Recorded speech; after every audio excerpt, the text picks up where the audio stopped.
కడియం రాజీనామా చెయ్యి. బీఆర్ఎస్ అభ్యర్థి కాబట్టి ఓటేసి గెలిపించడం. స్టేషన్ గన్పూర్ ఎమ్మెల్యే శ్రీహరికి పోస్ట్ కార్డు పంపిన మహిళా ఓటరు. సో కడియం శ్రీహరి పరిస్థితి విచిత్రమైన పరిస్థితి. ఈరోజు ఎంత విచిత్రమైన పరిస్థితి అంటే, ఒకప్పుడు విలువలకు ప్రతిరూపం కడియం. కాంగ్రెస్ వచ్చేంత వరకు కడియం సగర్వంగా ఉన్నారు. ఆయన ఎట్లాంటిదంటే, కడియం గురించి 2024, 2019, 2014, 15, 18, 19 మొత్తానికి ఒక వార్త వచ్చింది ఒక ప్రముఖమైన ఛానల్లో, కాంగ్రెస్ పార్టీలోకి కడియం పోతున్నారు అని. ఆ కాంగ్రెస్ పార్టీలో కడియం పోతున్నారంటే అప్పుడు ఆ పిఆర్ఓగా ఉన్నది నేనే. అసలు అట్లా మీకు ఏం ఆధారం ఉన్నదంటే, ఒక సోషల్ మీడియాలో ఒక వార్త వచ్చింది కాబట్టి మేము వేసాం సార్ అని అన్నారు. సోషల్ మీడియాకి ఆధారం ఏంటంటే లేదు అన్నారు. వెంటనే మీరు ఈ వార్తను మార్చకపోతే మీ మీద చర్యలు చేపట్టాల్సి వస్తుందంటే వితిన్ మినిట్స్లో, వాస్తవానికి ఆ రోజు వాళ్ళు కూడా చాలా బాధ్యతగా వివరించి క్షమించాలి, ఈ వార్త తప్పుపడ్డది, దీనికి ఏం లేదు, ఇది మేము ఉపసంహరించుకుంటున్నాము అని వాళ్ళు మళ్ళీ హెడ్లైన్ వేయడం జరిగింది. ఇది కడియం కాంగ్రెస్లోకి పోతున్నాడు అని అంటే, ఆ రోజు జరిగిన చర్చ ఏంది అయ్యా అంటే, టీడీపీలో పుట్టి పెరిగిన కడియము టీడీపీ పుట్టిందే కాంగ్రెస్ వ్యతిరేక భావజాలంతో. ఆ రోజు ఎన్టీ రామారావు ఈ కాంగ్రెస్ చేస్తున్న ఒక అరాచక విధానాలను ఎవ్వరికి విలువ ఇవ్వకపోవడము, ఆయనకు ఒకసారి అవమానం జరగడము, ఈ నేపథ్యంలో తెలుగుదేశం పార్టీ ఆవిర్భవించింది. ఎవరికి వ్యతిరేకంగా? కాంగ్రెస్ పార్టీకి వ్యతిరేకంగా. చివరికి ఢిల్లీలో కూడా తెలుగు వాళ్ళ ఆత్మగౌరవాన్ని కాంగ్రెస్కు వ్యతిరేకంగా చాటింది ఎవరు అంటే తెలుగుదేశం పార్టీ. అలాంటి పార్టీలో పురుడు పోసుకున్న వ్యక్తి ఎవరయ్యా అంటే కడియం శ్రీహరి. అలాంటి వ్యక్తి ఆ పార్టీలో 3 సార్ల మంత్రిగా చేసిన, సింగిల్ బెడ్రూమ్ ఇల్లును కలిగి విలువలకు పెద్దపీట వేసిండని ఒక పేరు తెచ్చుకొని, వరంగల్లో కడియం అంటే ఒక బ్రాండ్ నేమ్గా తెచ్చుకొని, ఇంత జరిగిన తర్వాత ఎక్కడ ఆయన పతనం మొదలైంది?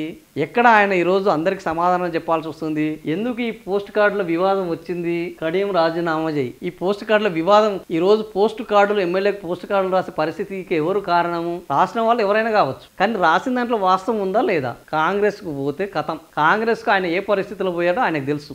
ఇది జనాలకు తెలుసు, ఆయన దగ్గర ఉన్న అనుచరులకు తెలుసు, ఆయనకు సంబంధించిన ఆంతరంగికులకు తెలుసు. కాంగ్రెస్ పార్టీకి కడియం పోవడానికి కారణం ఏంది? కడియం కావ్య ఎంపీ కావాలి అంతే, ఇంక వేరే ఏమీ లేదు. ఆయన కాంగ్రెస్ మీద ప్రేమ లేదు, కాంగ్రెస్ వల్ల బాగుపడుతుందన్న ఆలోచన, ఆశ ఏమాత్రమూ లేదు.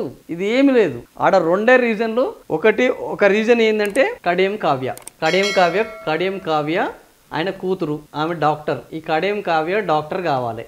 మరి కడియం కావ్య డాక్టర్ కావాలంటే ఎందుకు అంటే, ఆయన కలిసి వచ్చిన అవకాశం ఏంటంటే రేవంత్ రెడ్డి. ఎందుకు అంటే టీడీపీలో కడియం చక్రం తిప్పినప్పుడు రేవంత్ రెడ్డి అక్కడ చిన్న లీడర్. గురువు గారు అనుకునే లెవెల్లో ఉన్న లీడర్. గురువు గారు అనే లెవెల్లో కడియం ఉన్నారు, శిష్యుని లెవెల్లో ఎవరు? రేవంత్ రెడ్డి ఉన్నారు. కాబట్టి రేవంత్ మనవాడు, మన పిల్లాడు, మనం చెప్తే వింటాడు, మనకు మేలు జరుగుతుంది. ఆ మేలు వల్ల కడియం కావ్య రేపు గ్యారంటీగా ఆమెకు ఉపయోగపడుతుంది. ఈ 2 కారణాలు. కాంగ్రెస్ పార్టీ వల్ల ఏదో జరుగుతుంది, అద్భుతాలు జరుగుతాయి, కాంగ్రెస్ పార్టీ సిద్ధాంతాలు చాలా గొప్పయి, కాంగ్రెస్ సిద్ధాంతాలు మించిన సిద్ధాంతాలు లేవు, ఏ ఆలోచన లేదు. కేవలం కడియం కావ్య కావాలి, ఆ కడియం కావ్య కోసము వెళ్ళాలి. ఇంకొకటి ఏంటంటే స్టేషన్ గన్పూర్. ఇప్పుడు ఆల్రెడీ స్టేషన్ గన్పూర్ అనేది అభివృద్ధి జరగలేదు అనేది కడియం శ్రీహరికి బాగా ఉన్నది. సో ఆ రాజయ్య నాయకత్వంలో అది అభివృద్ధి జరగలేదు. అభివృద్ధి చేద్దామని నేను ఎప్పుడు వెళ్ళినా రాజయ్య రానియలేదు, బీఆర్ఎస్ పార్టీ కూడా దాన్ని ఎంటర్టైన్ చేయలేదు. ఇది ఒక అసంతృప్తి ఆయనకు పూర్తిగా ఉన్నది. ఈ అసంతృప్తి నేపథ్యంలో ఇప్పుడు రేవంత్ రెడ్డి వచ్చాడు.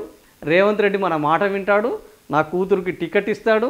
ఎందుకంటే వాస్తవానికి బీఆర్ఎస్ కూడా టికెట్ ఇచ్చింది, కానీ బీఆర్ఎస్లో గెలిచే పరిస్థితి లేదు. సో అదే గెలిచే పరిస్థితి కాంగ్రెస్కు ఉన్నది. ఆ గెలవడానికి టికెట్ ఇచ్చే అవకాశం రేవంత్ రెడ్డి దగ్గర ఉన్నది. గెలవడానికి టికెట్ ఇవ్వడమే కాదు, రేపు గెలిచిన తర్వాత నిధులు ఇచ్చే అవకాశం కూడా రేవంత్ రెడ్డి ద్వారా తెచ్చుకోవచ్చు. ఈ 3 పరిణామాల నేపథ్యంలో కడియం శ్రీహరి ఈరోజు కాంగ్రెస్ పార్టీకి పోయారు. కానీ ఆయన అనుకున్నది ఒకటి, అయింది ఒకటి అన్నట్టు ఉంటుంది ఎప్పుడైనా. ఎంతటి పెద్ద పెద్ద తెలివికల్లోలు కూడా చిన్న చిన్న విషయాలలో ఏది వాళ్ళు తప్పటడుగులు వేస్తారన్నట్టు, ఇన్ని రోజులు నిర్మించుకున్న సామ్రాజ్యం, విలువలకు మారు పేరు అనుకున్న సామ్రాజ్యం ఒకసారి కుప్పకూలిపోయింది. ఒకటో శిష్యుని వల్ల, ఇంకోటి కూతురు వల్ల కుప్పకూలిపోయింది.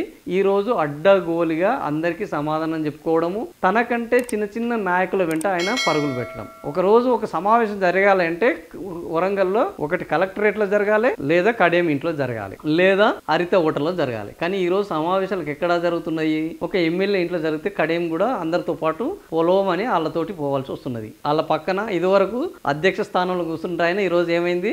అందరిలో 4గురిలో నారాయణ అన్నట్టు కూర్చోవలసి వస్తుంది. ఈ పరిస్థితి కారణం ఎవరు? విలువలు. ఈ విలువలను ఏ పరిస్థితిలో కోల్పోయినా వాళ్ళందరికీ జరిగేదానికి ఈరోజు కడియం శ్రీహరి అనేట ఆయన ప్రత్యక్ష నిదర్శనం. సో ఇప్పుడు అనుభవిస్తున్న పెయిన్ ఎవరికి తెలియదు, కానీ జరిగేది మాత్రం అందరికీ అవపడుతుంది. ఫలితంగా ఈరోజు పోస్ట్ కార్డులు కడియము నువ్వు రాజీనామా చేయి, ఇది బీఆర్ఎస్ వాళ్ళే రాయించవచ్చు, లేదా ఆయన అనుచరులే రాయించవచ్చు, ఆయన వల్ల ఇబ్బంది పడ్డోళ్ళే రాయొచ్చు, ఎవరైనా రాయొచ్చు. కానీ రాసిన దాంట్లో వాస్తవం ఉన్నది. రాసింది ఎవరైనా పక్కన పెడితే నువ్వు బీఆర్ఎస్ పార్టీ ఓటు మీద గెలిచావు, కాంగ్రెస్ పార్టీలోకి పోవడం నైతికం కాదు, నువ్వు రాజీనామా చేయి.